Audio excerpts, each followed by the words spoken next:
जान हूँ मैं तेरे वास्ते।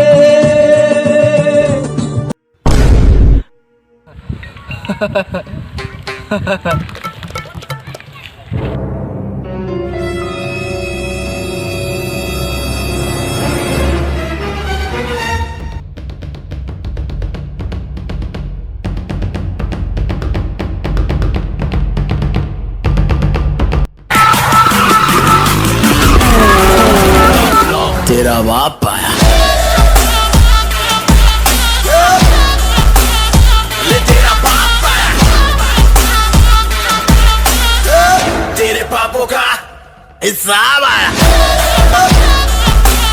ले तेरा बाप आया।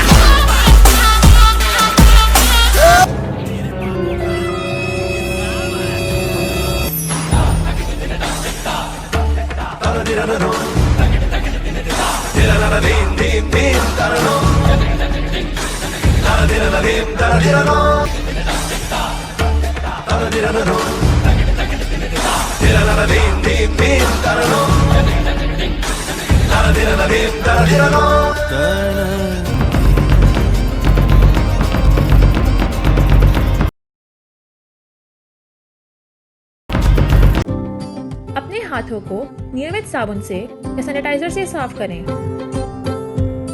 लोगों से कम 2 मीटर की दूरी बनाए रखें। खांसते या छींकते समय अपना मुंह और नाक ढक लें।